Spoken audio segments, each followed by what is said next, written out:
आपने भी सुना ही होगा दैट रोज सुबह वॉक करना सेहत के लिए फायदेमंद होता है। डॉक्टर बोलते हैं, दोस्त बोलते हैं और हर एक फिटनेस इन्फ्लुएंसर बोलता है। But but I want to counter all of this कि क्या वाकई में ये यूनिवर्सली फायदेमंद है, या फिर जैसे हर दवाई की एक डोज और एक ओवरडोज होती है, वैसे ही वॉकिंग भी क्या एक डबल एज्ड स्वॉर्ड हो सकती है। ये एपिसोड उन लोगों के लिए है जो जो हर रोज वॉक पे जाते हैं, लेकिन लेकिन कभी ये नहीं देखते कि उनकी बॉडी वॉक आखिर कर कैसे रही है। जो समझना चाहते हैं कि एक सिंपल सी चीज़ जैसे चलना कब और कैसे एक क्रॉनिक डिसफंक्शन बन जाता है। वॉकिंग के बारे में समझना आखिर ज़रूरी है क्यों? क्योंकि हर एक स्टेप आपके नर्वस सिस्टम, जॉइंट्स, मसल्स और लॉन्ग टर्म हेल्थ पे इम्पैक्ट डालता है, और इसका असर पूरी लाइफ पड़ सकता है। Let's begin. Let's challenge the myth that walking can be safe. Doctor wash trains में आपका स्वागत है। मेरा नाम है doctor Akash Sehgal. Let's dive in. Now why and how is walking considered so easy? Maybe because हम इसे बचपन से करते आ रहे हैं, पर असल में चलना एक हाईली कोऑर्डिनेटेड न्यूरोमैकेनिकल ऑर्केस्ट्रा है, जहाँ जहाँ हर मसल, हर जॉइंट और हर नर्व अपना परफेक्ट टाइमिंग पे काम करती है। आप जब एक कदम आगे बढ़ते हैं तो ये सिर्फ पैर उठाना और रखना नहीं होता। ये ये एक कंप्लीट बायोमैकेनिकल मूवमेंट है जिसमें ऑलमोस्ट 200 मसल, 100 जॉइंट्स और सेंट्रल नर्वस सिस्टम का एक सिंक्रोनाइज्ड डांस है। और हर बार जब ये सिंक्रोनाइज्ड मूवमेंट्स में ब्रेक आता है, एक बहुत subtle but strong dysfunction silently start हो जाता है। इस सेक्शन को दो मेजर पार्ट्स में तोड़ते हैं, मस्कुलर मैकेनिक्स और skeletal mechanics. Now muscular mechanics की बात करी जाए तो आप सोचिए, आपका पहला स्टेप, आपका पहला कदम जब ग्राउंड पे पड़ता है, उस मोमेंट पे सबसे पहले एक्टिवेट होने वाली मसल्स कौन कौन सी हैं? सबसे पहले आती होती है उसमें टिबियालिस एंटीरियर, जो आपके पैर के फ्रंट को लिफ्ट करती है so that you do not drag your foot. The next muscle is the gluteus medius, जिससे आपके पेल्विक लेवल मेंटेन रहते हैं, वरना आप हर एक स्टेप पे अपना बैलेंस लूज कर देंगे। The the third one are your hamstring and calves, जो पुश और पुल फोर्स जनरेट करते हैं। And then we've got our core muscles, जो हर स्टेप में आपकी स्पाइन को स्टेबलाइज करते हैं, वरना हर कदम एक मिनी विप्लैश यानी धक्के की तरह होता है। नंबर 5 एंड सबसे इंपॉर्टेंट, ग्लूटियस मैक्सिमस, जिसकी वजह से आपकी बॉडी आगे मूव करती है whenever we are walking. पर अगर ये मसल इनएक्टिवेट हो जाए, जिसको हम ग्लूटियल अमनीशिया कहते हैं, तो पूरा लोड लोअर बैक और नीज पे आ जाता है। बहुत बहुत ही क्रूशियल एंड इम्पॉर्टेंट बात है कि अगर एक मसल भी अपना काम छोड़ दे तो पूरी वॉकिंग चेन की मसल्स उस एक इनएक्टिव मसल का बर्डन कॉम्पनसेट करने लगती हैं। इस मैकेनिज्म को कॉम्पेंसेटरी मैकेनिज्म कहते हैं, and हमारी बॉडी में ये हर जगह एग्जिस्ट करते हैं, if and when needed, and that is how the pain begins silently. Now moving on to skeletal mechanics. हर एक स्टेप में एक मेजर बोन इन्वॉल्व होती है। The first is your pelvis which acts as the foundation. Next is your femur और your thigh bone which absorbs all the impact and transfers all of the load. Next we've got the tibia और the shin bone, जो कि सारा का सारा wait सहती होती है। उसके बाद आते होते हैं talus and calcaneus, which are your ankle and heel bones, जो कि शॉक एब्जॉर्प्शन में हेल्प करते हैं। एंड ऑफ कोर्स आपकी स्पाइन, जो कि आपके सर को आपके धड़ से कनेक्ट करती होती है, बैलेंस करती होती है हर एक स्टेप पर। एंड देन आता है सबसे ज़्यादा overlook joint, the subtalar joint या सब टलार जॉइंट। ये ये एक छोटा सा जॉइंट एंकल के अंदर होता है, और ये डिसाइड करता है कि आपका पाँव प्रोनेट करेगा या फिर सुपिनेट करेगा, यानी अंदर की तरफ घूमेगा या बाहर की तरफ घूमेगा। अगर अगर ये एक जॉइंट स्टिफ हो गया तो पूरा गेट का पैटर्न डिस्टॉर्ट हो जाता होता है। और जब स्केलेटल अलाइनमेंट खराब होती है, जैसे फ्लैट फीट हो गए, पेल्विक टिल्ट है, या फिर अनइक्वल लेग लेंथ, तो मसल्स को एक्स्ट्रा काम करना पड़ता है। And that is when fatigue, joint stress and eventually wear and tear ये सेटल इन कर जाता होता है। नाउ ये सब कुछ एक ही स्टेप में हो रहा है, हर स्टेप में हो रहा है रादर। एंड हम लोग सोचते हैं कि इट इज़ जस्ट वॉकिंग। नहीं, ये एक न्यूरोमैकेनिकल मार्वल है, जो अगर आउट ऑफ बैलेंस हो जाए तो हर कदम, हर एक स्टेप आपकी बॉडी पे छोटी सी इंजरी करता है, which keeps growing more and more as you walk. Now हर रोज शाम को जब कोई भी वॉक पे निकलता है तो हम सब एक ही थॉट से कनेक्ट करते हैं, that walking is safe, walking is healthy and walking is natural, and also for very obvious reasons. ये सच भी है, because let's not forget, walking एक सर्वाइवल मूवमेंट है। इंसानी एवोल्यूशन में जब हम क्वाड्रूपेड चलने से बाइपेडल वॉकिंग पर आए हैं तो हमने सिर्फ पैरों पे चलना नहीं सीखा, हमने ब्रेन कैपेसिटी, लंग एफिशिएंसी और इंड्योरेंस को भी अपग्रेड किया है।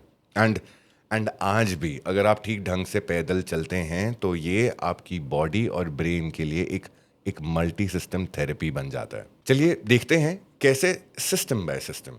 Number 1, cardiovascular benefits. वॉकिंग से हार्ट रेट माइल्ड लेवल पे एलिवेट होता है जो पैरासिम्पैथेटिक सिस्टम को एक्टिवेट करता है, जिस वजह से आपका ब्लड प्रेशर, स्ट्रेस हार्मोन्स और हार्ट का वर्कलोड नेचुरली रेगुलेट होता है। रिसर्च कहता है even 30 minutes of brisk walking per day can lower your risk of cardiovascular disease by almost 19%.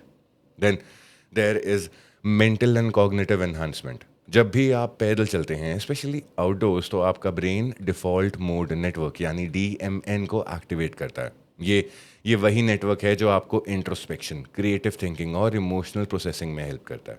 Walking increases BDNF, brain derived neurotrophic factor, जो कि neurons की growth और रिजिलियंस के लिए एसेंशियल है। एक एक स्टैनफोर्ड स्टडी में ये पाया गया कि वॉकिंग क्रिएटिविटी को ऑलमोस्ट 60% तक इन्हांस कर देता होता है। Then there is musculoskeletal lubrication. जब आप चल रहे होते हैं तो आपके joints especially hips, knees and ankles synovial fluid को रिलीज करते हैं। ये फ्लूइड एक तरह का इंटरनल ऑयलिंग सिस्टम है जिससे जॉइंट्स फ्रिक्शन फ्री और नरिश्ड रहते होते हैं। For people with sedentary lifestyles, now walking is a critical way for them to remind that how joints move. And then there is metabolic and hormonal regulation. Post meal walking से glucose regulation improve होती है, insulin sensitivity बढ़ती है and आपके digestive enzymes active हो जाते हैं। कई स्टडीज़ ये भी सजेस्ट करती हैं कि पोस्ट लंच और पोस्ट डिनर करी गई एक 10 मिनट की वॉक ब्लड शुगर स्पाइक को सिग्निफिकेंटली रिड्यूस कर देता है, specially in pre diabetic individuals.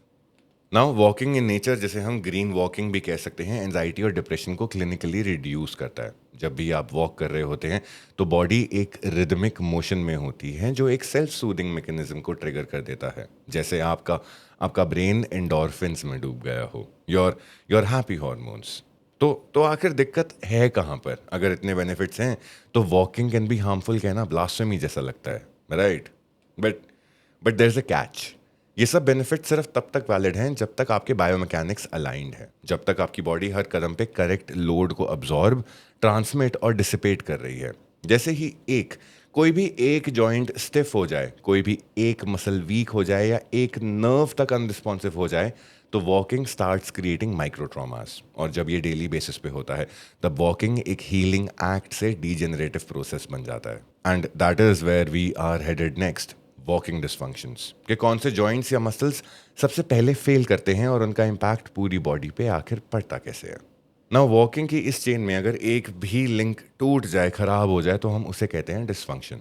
Dysfunction का मतलब है बॉडी का वो हिस्सा जो या तो काम ज़्यादा कर रहा है या काम कर ही नहीं रहा या गलत तरीके से भी अगर काम कर रहा हो। और पैदल चलते टाइम जब ये इम्बैलेंस शुरू होता है तो बॉडी कंपेंसेट करती है, और कंपेंसेशन का मतलब होता है जहां डैमेज हो रहा है उसके आसपास के स्ट्रक्चर्स उसका लोड ले लेते हैं। शॉर्ट टर्म में ये बहुत ही स्मार्ट अडाप्टेशन है, लॉन्ग टर्म में ये डिस्ट्रक्टिव होती है। Let's break it down into two major parts, skeletal dysfunctions and muscular dysfunctions. Skeletal dysfunctions की बात करी जाए तो जब आपकी बॉडी का फ्रेमवर्क यानी बोन्स और जॉइंट्स मिसअलाइंड हो जाते हैं तो मूवमेंट की डायरेक्शन और लोड डिस्ट्रीब्यूशन दोनों गलत हो जाती है। Now let's look at some common examples. सबसे पहला होता है फ्लैट फीट। जब आपके फुट की आर्च कोलैप्स कर जाती है तो प्रोनेशन बढ़ जाती है, यानी आपका पैर अंदर की तरफ घूमता है हर कदम पे। इसका रिजल्ट एंकल इंस्टेबिलिटी, नी की इंटरनल रोटेशन, हिप में imbalances and lower back stress. A simple flat foot becomes a chain reaction for multiple dysfunctions. Then we've got pelvic tilt, चाहे वो anterior हो या फिर lateral। अगर आपका pelvis tilt हो गया है, जैसे ज़्यादातर लोगों में हो जाता है because of long sitting hours, तो आपका center of gravity shift हो जाता है। ये shift glutes को deactivate कर देता है, lumbar spine पे pressure बढ़ाता है और walking की rhythm को finally distort कर देता है। Then we've got leg length discrepancy। अगर एक पैर थोड़ा बड़ा है या छोटा है, I mean it is very common, more common than you think, चाहे वो 1 सेंटीमीटर का भी हो, वो बहुत ज़्यादा अनइवन फोर्स जनरेट करता होता है। एंड ओवर टाइम ये कॉज करती है hip asymmetry, shoulder compensation, cervical spine पर स्ट्रेन। नाउ नेक्स्ट इज नी वैल्गस, माने नॉक नीस। जब नीज अंदर की तरफ बेंड कर जाते होते हैं वाइल वॉकिंग, तो मीडियल मेनिस्कस और एसीएल हमारे एंटीरियर क्रूशिएट लिगामेंट पे कॉन्स्टेंटली एक शियर फोर्स लगती है। शियर इन द सेंस कि उसे तोड़ने की फोर्स। नाउ नी पेन की एक मेजर रूट ये ही है, poor hip alignment due to hip weakness और foot pronation. And then there are muscular dysfunctions. Muscles का काम है मूवमेंट जनरेट करना और जॉइंट्स को स्टेबलाइज करना, लेकिन अगर एक मसल वीक हो या टाइट हो या दोनों हो तो वॉकिंग पैटर्न डिस्टॉर्ट हो जाता है। लेट्स अंडरस्टैंड सम की muscular dysfunctions. The first being gluteal अमनीशिया, जहाँ पे हमारे ग्लूट्स वीक हो जाते हैं। ये एक मॉडर्न प्लेग की तरह है। सिटिंग लाइफस्टाइल की वजह से, बैठे रहने की वजह से ग्लूटियस मैक्सिमस डीएक्टिवेट हो जाती है। एंड जब ये होता है तो हैमस्ट्रिंग्स ओवरवर्क करते होते हैं, लोअर बैक हमारी कंपेंसेट करती होती है इस मैकेनिज्म को, और साथ में हमारे जो घुटने हैं वो एक्स्ट्रा इम्पैक्ट अब्जॉर्ब करते होते हैं। इसका result lower back pain, hamstring में tightness and unstable knees. Then we got tight hip flexors, माने जब आप ज़्यादा देर तक बैठे रहते हैं तो श्वास मसल टाइट हो जाती होती है। इससे पेल्विस जो है हमारा वो एंटीरियरली टिल्ट हो जाता है और स्पाइन कंप्रेस हो जाती है, और हर स्टेप लिमिट हो जाता है हिप रिस्ट्रिक्शन की वजह से। देन देर इज क्वाड्रिसेप्स की डोमिनेंस। लोग जिम में स्क्वाट्स करते हैं पर ग्लूट्स एक्टिवेट नहीं करते। रिजल्ट, क्वाड्स ज़्यादा एक्टिव हो जाते हैं और हर स्टेप में नीज पे ज़्यादा लोड पड़ता है। This leads to patellar tracking issues, anterior knee pain and IT band thickness. Then we've got core instability. Walking के टाइम पे कोर एक्टिवेट होती है हमारे ट्रंक को स्टेबलाइज करने के लिए। अगर कोर वीक है तो हमारी स्पाइन झूमती है और हर कदम पे माइक्रो ट्रॉमा होता है। लॉन्ग टर्म में this can cause disc herniation, spinal fatigue and even breathing dysfunctions. ये सब डिसफंक्शंस स्टार्टिंग में नहीं दिखते हैं। They are very silent, creeping and accumulative, और फिर एक दिन कहते हो पता नहीं क्यों मेरी बैक में पेन हो रहा है, स्पेशली चलते वक्त। But the problem is the damage started years ago. Now let's talk about how these dysfunctions develop. देखो, चलते तो हम आखिर सब ही हैं, लेकिन क्या सब का चलना एक जैसा होता है? बिल्कुल भी नहीं, क्योंकि वॉकिंग एक बायोलॉजिकल मूवमेंट ही नहीं, एक पर्सनल कहानी की तरह है। आपके जीवन के हर फेज, हर इंजरी, सब मिलके डिसाइड करते हैं कि आप आखिर चलते कैसे हो। एंड डिसफंक्शन एक दिन में नहीं आता, ये एक स्लो बर्न की तरह होता है। एंड इसकी शुरुआत होती है 3 जगहों से। नंबर 1, एज रिलेटेड डिक्लाइन, कि आखिर एज के साथ क्या होता है। एज के साथ कार्टिलेज खत्म होता है, साइनोविल फ्लूइड का प्रोडक्शन कम हो जाता होता है, मसल मास नेचुरली डिक्लाइन कर जाता है, जिस प्रोसेस को हम सार्कोपीनिया कहते होते हैं। एंड सबसे इंपॉर्टेंट, नर्व्स में सिग्नल ट्रैवल करने की स्पीड कम हो जाती है।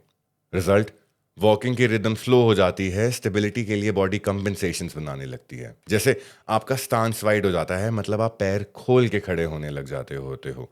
फुट का ड्रैग होता है, आप पाँव घसीट के चलते हो। And then there is reduced hip extension, माने आपकी हिप्स की ओवरऑल मोबिलिटी कम हो जाती होती है।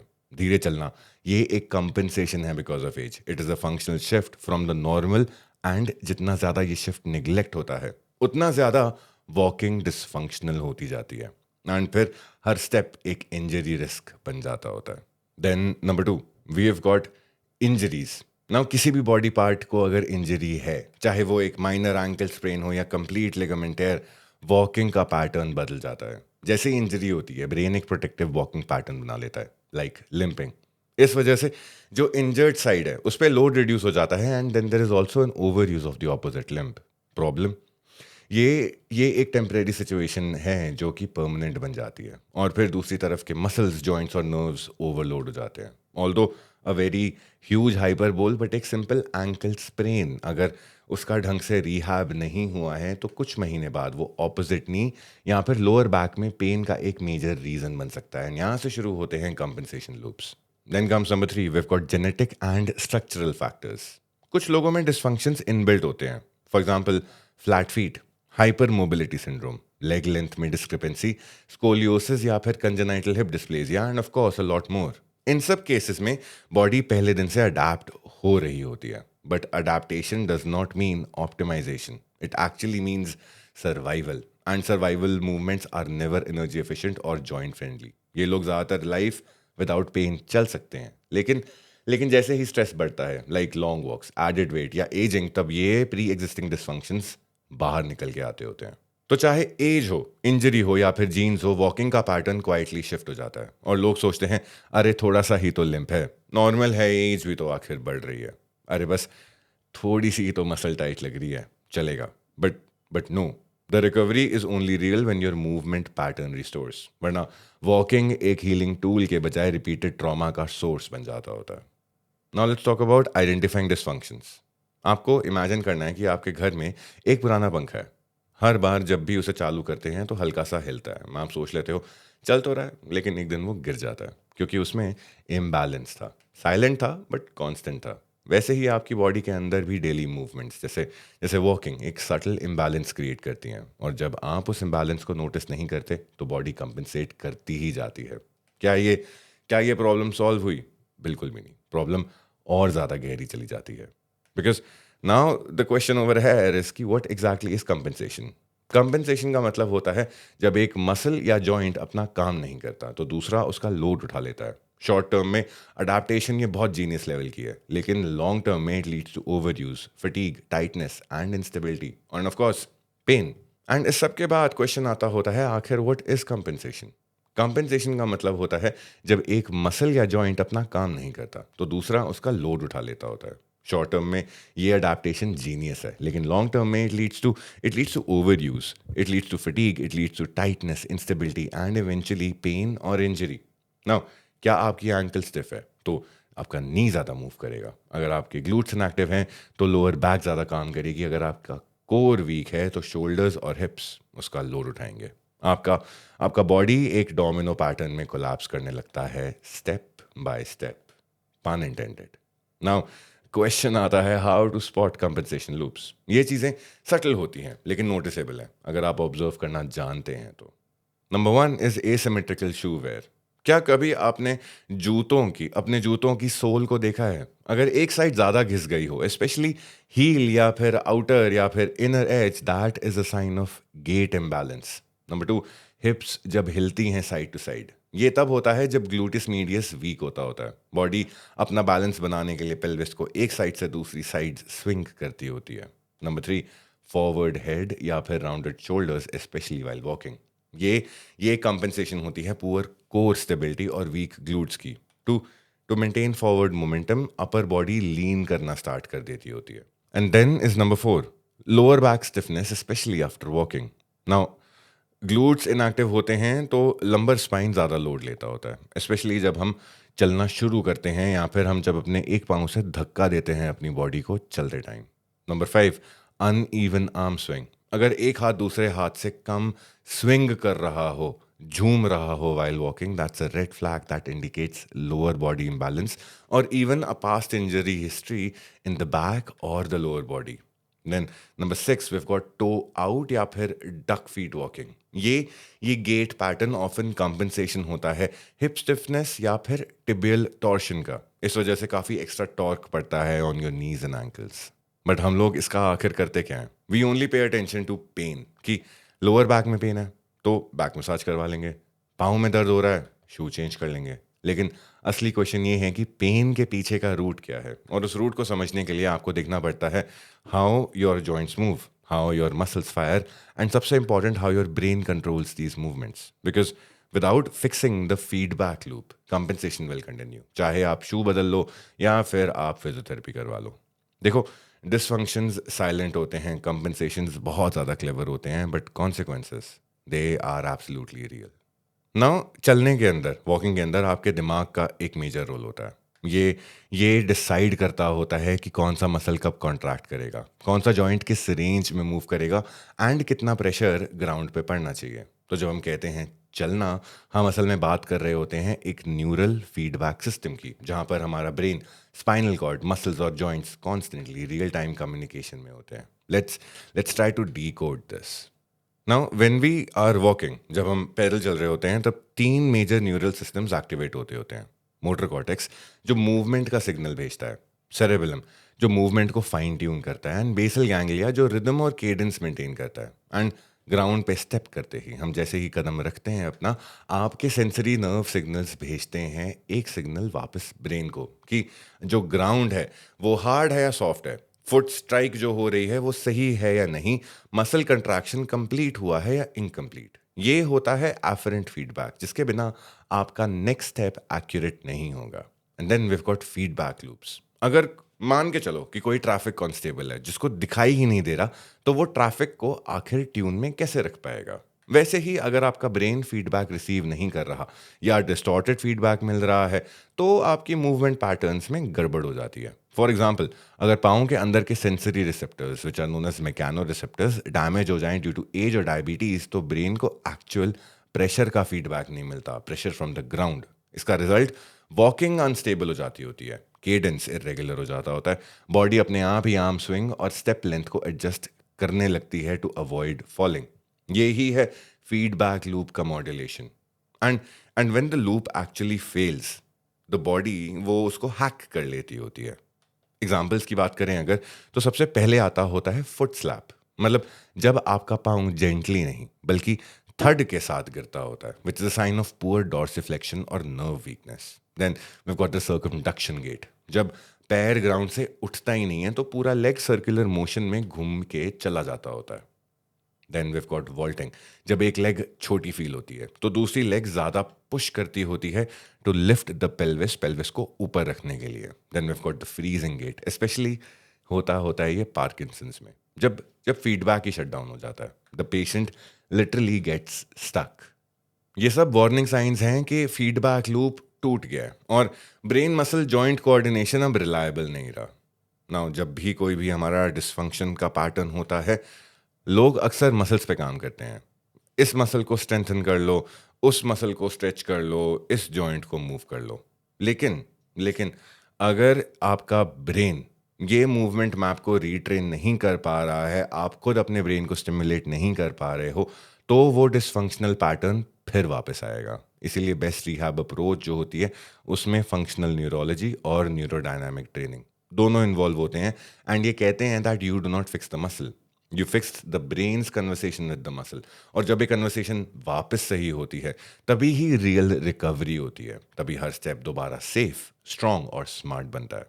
तो तो वॉकिंग में सिर्फ ताकत नहीं चाहिए, we need sensation, we need coordination, we need perception, prediction. अगर आपका नर्वस सिस्टम रिस्पॉन्सिव नहीं है तो हर एक स्टेप अनप्रिडिक्टेबल बन जाता है, और अनप्रिडिक्टेबिलिटी इंजरी का पहला स्टेप होता है। नाउ आप रोज वही 5,000 10,000 स्टेप्स चल रहे हो, आपका डेली स्टेप गोल पूरा हो रहा है, पर क्या आपको पता है हर स्टेप अगर डिसफंक्शन के साथ हो रहा है आपकी बॉडी में, अगर लोअर बॉडी में या फिर आपकी वॉकिंग चेन में डिसफंक्शन है, तो आप अपने joints, muscles and even nervous system को साइलेंटली एग्जॉस्ट कर रहे हो। जब एकदम सही तरीके से होती है तो थेरेपी बन सकती है, पर जब डिसफंक्शन के साथ होती है तो वो एक माइक्रो ट्रॉमा की फैक्ट्री बन जाती है। लेट्स टॉक कि बॉडी पे उसका एक्चुअल इम्पैक्ट क्या होता है। Number one, joint degradation. हर स्टेप में जॉइंट्स पर लोड पड़ता है, especially your ankles, your hips, your knees and your spine. अगर आपका गेट मिसअलाइंड हो तो लोड इवनली डिस्ट्रीब्यूट नहीं होता, आपका इम्पैक्ट ढंग से अब्जॉर्ब नहीं होता, एंड जो जॉइंट के सर्फेसेस होते हैं वो उन एंगल्स पे रब करते होते हैं एक दूसरे के साथ, उन एंगल्स पे कॉन्टैक्ट जनरेट कर लेते होते हैं, जो कि अननेचुरल होता है। इस सब का result early osteoarthritis, meniscus wear, and joint compression in the spine, and eventually total joint replacement in extreme cases. एक स्टडी कहती है कि अब normal walking mechanics are the leading biomechanical contributor to knee arthritis before the age of 50। Then number two, we've got chronic muscle fatigue and tightness. Muscles जो भी compensate कर रहे होते हैं वो ओवरवर्क कर रहे होते हैं, एंड जो कोई भी मसल अंडर परफॉर्म कर रही होती है वो वीक होती जाती होती है, and all of this can result in your calves being constantly tight, your hamstrings being over engaged, your lower back in complete spasm, and of course your glutes, ये अंडर फायर, ये under work करना शुरू कर देते होते हैं। ये imbalance daily का फटीग बन जाता है, ना आप एक्सरसाइज से नहीं, चलने से थक जाते हो, but people still say go for a walk to recover, and to be honest with you it does help, but only if your body is absolutely working right. Number three, we got spinal and disc issues. जब भी आपके glutes inactive होते हैं और pelvis misaligned होता है, तो spine extra mobility work ले लेता है just to keep you upright, ताकि आप सीधे खड़े रहें। लेकिन जो स्पाइनल वर्टेब्रे हैं, उनकी अगर मोबिलिटी ठीक नहीं है तो ये स्टेबिलिटी आप नहीं जनरेट कर सकते होते। इसका रिजल्ट आपके लंबार स्पाइन में डिस्क बल्ज हो जाते होते हैं, नर्व कंप्रेशन या फिर sciatica and loss of spinal height over time. इन कंडीशंस में वॉकिंग एक क्यूमुलेटिव कंप्रेशन की फोर्स बन जाती होती है। Then number 4 we have got neural fatigue and cognitive load. अगर आपके फीडबैक लूप्स टूट रखे हैं तो हर कदम पे ब्रेन कॉन्शियस कंट्रोल लेने लग जाता होता है, और जब ब्रेन को रेपिटेटिव टास्क मैनुअल कंट्रोल में लेना पड़ता है जो कि ऑटोमेटिक होना चाहिए, तो मेंटल फटीग सेटल कर जाता होता है। लिम्बिक सिस्टम एक्टिवेटेड रहता है, जिससे एंजाइटी, रेस्टलेसनेस और इरिटेबिलिटी बढ़ जाती है। कई बार एक 10 मिनट की वॉक भी मेंटली स्ट्रेस आउट कर देती है। And and this is not a mental health issue, this is a movement disorder masquerading as mental fatigue. Then number 5 we've got an injury cascade. Basically dysfunctional walking कभी single injury नहीं देता, ये एक chain of failures create करता है। पहले ankle में sprain होगा, देन ऑपोजिट नी में पेन होगा, फिर लोअर बैक में स्टिफनेस आएगी, एंड आखिर में पॉस्चर का कोलैप्स। ये एक डाउनवर्ड स्पाइरल है, और शॉकिंग बात यह है मेजॉरिटी लोगों को पता भी नहीं होता कि सब एक छोटे से वॉकिंग के डिसफंक्शन से, एक छोटी सी चोट से शुरू हुआ है। ऑल ऑफ दिस, ये सिर्फ गलत तरीके से चलने की वजह से नहीं है, ये एक सिस्टेमिक स्ट्रेन है।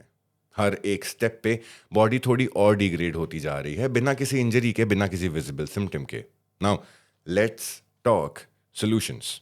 सबसे बड़ा प्रॉब्लम ये है कि आपको पता भी नहीं चल रहा कि आप गलत चल रहे हो, और जब तक डायग्नोसिस नहीं होता तब तक करेक्शन इम्पॉसिबल है। लेकिन there is a good news, हर डिसफंक्शनल पैटर्न रीराइटेबल है। बॉडी का नर्वस सिस्टम क्योंकि प्लास्टिक है, तो आप न्यूरॉन कंट्रोल को चेंज कर सकते हो, and it can be reset if you do it systematically. Let's try to break it down into 3 layers.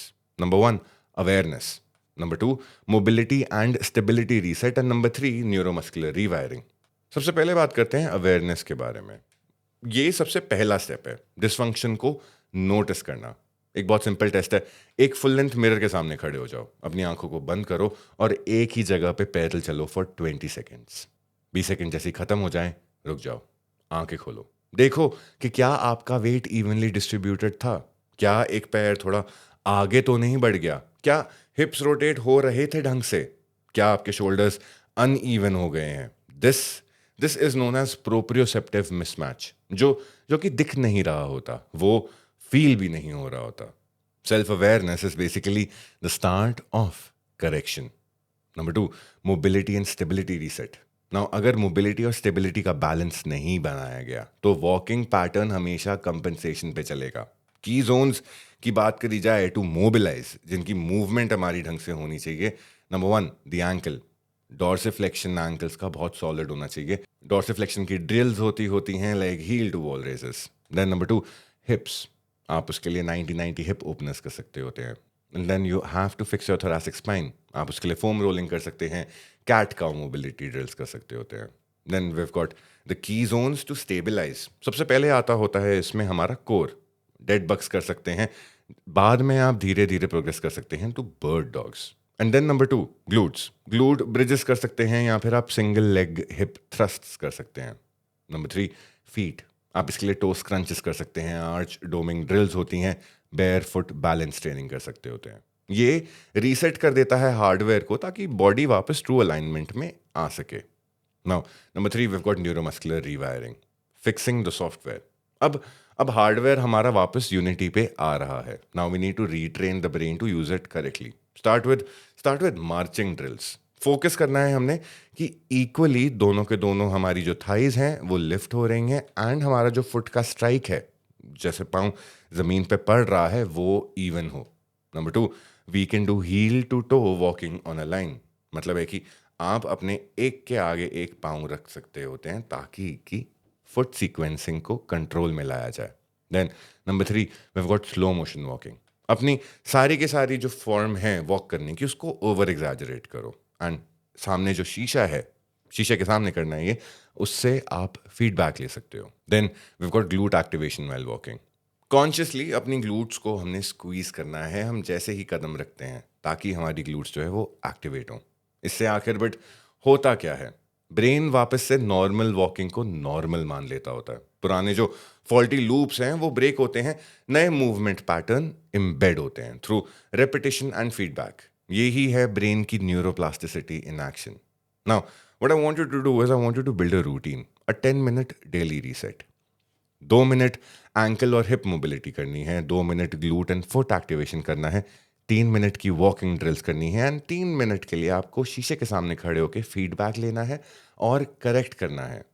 Just just 10 minutes a day and with in 3 to 4 weeks आपको अपनी walking patterns में एक healthy change feel होगा। You'll feel lighter, more stable and less tired because you'll finally be moving the way your body was designed to. Now, all of this correction does not begin in the gym. It begins in how you stand, step and stabilize. हर कदम या तो आपको heal करता है या धीरे धीरे खत्म करता है। चॉइस absolutely आपके हाथों में है। Let's now reach the foundation of every step, our shoes, because they are like silent architects to all our problems and the solutions. Now, जूते खरीदने की जब बात आती होती है तो जो मॉडर्न शूज़ हैं they are anti walking. Market के मैक्सिमम शूज़ डिज़ाइन होते हैं स्टाइल के लिए या कुशनिंग के नाम पे ओवर इंजीनियरिंग करने के लिए। एंड ये दो चीज़ें, स्टाइल और कुशनिंग, स्लोली आपके नेचुरल गेट को डिस्टॉर्ट कर देती हैं। ओवर कुशन्ड सोल्स फुट के प्रेशर सेंसर्स को डीएक्टिवेट कर देते होते हैं। एलिवेटेड हील्स एंकल्स और हैमस्ट्रिंग की अलाइनमेंट को ख़राब कर देते होते हैं।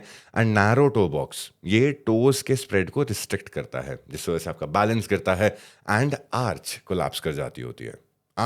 आप समझिए, अगर आपके शूज़ ने आपके टोज को ग्रिप करना सिखाया ही नहीं तो आपके ग्लूट्स और आपका पेल्विक फ्लोर कभी एक्टिवेट होगा ही नहीं।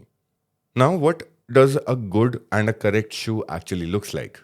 वो बिल्कुल भी किसी फैशन स्टेटमेंट की तरह नहीं लगता। वो एक बायोमैकेनिकल टूल होता है। इसमें होनी चाहिए 5 चीज़ें। नंबर 1, ज़ीरो ड्रॉप सोल, माने हील और टो एक लेवल पे होनी चाहिए, no incline. Number 2, wide toe box ताकि टोज नेचुरली स्प्रेड हो सके। थिन और बहुत ही फ्लेक्सिबल सोल ताकि ग्राउंड का फीडबैक मिले हमारे नर्वस सिस्टम को। And then no arch support ताकि फुट मसल्स खुद काम करें। Then it has to be light and unrestrictive ताकि हमारी जो नेचुरल गेट है वो प्रिजर्व हो सके। ये शूज़ एक तरह से आपके फीट को रीट्रेन करते हैं by mimicking the action of bare foot walking while giving you the maximum amount of feedback plus benefits. तो आज का सवाल ये नहीं है कि वॉकिंग अच्छी है या बुरी है। सवाल ये है कि क्या आप सही तरीके से चल रहे हो। आपकी बॉडी एक मशीन नहीं है, ये एक अडेप्टिव ऑर्गेनिज्म है। हर बार जब आप चलते हो आपकी बॉडी इस मूवमेंट को रिकॉर्ड करती है as normal, as routine, as safe. लेकिन अगर वो मूवमेंट ही गलत है, अगर एक भी जॉइंट मिसअलाइंड है, एक भी मसल अंडर एक्टिव है या फिर आपका फीडबैक लूप टूट रहा है तो आपका हर एक स्टेप प्रॉब्लमैटिक है। Now if you feel that your walking is compromised तो आप प्लीज़ किसी भी गेट स्पेशलिस्ट या फिर किसी भी स्पोर्ट्स फिजियोथेरेपिस्ट से बात कीजिए। हम नहीं चेक करते होते अगर हमारी एंकल्स, हमारी नीज, हमारी हिप्स, हमारी बैक ये टाइट हैं, ये they are fit for walking for the day और not. Trust me, the more we run away from our problems, the more we will actually end up destroying our own walking. कोई मुझसे पूछे अगर तो I have been wearing Converse day in day out for almost like 8 years now, and they fit the entire criteria. Now, due to these, I get like great proprioception. मेरे को बहुत ही ज़्यादा इनसे ग्राउंड से फीडबैक मिलता होता है। My ankle moves properly, my ankles can also be protected normally and at the very same time they allow my feet, my fingers to spread whenever they are in the shoe. ये शायद से doctor वॉशवेन्स का वो एक episode है जिसमें मैंने nutrition की बात नहीं करी। Hopefully in the next one, this is the doctor वॉशवेन्स podcast. My name is doctor Akash Sehgal. Thank you for making health a dinner table conversation.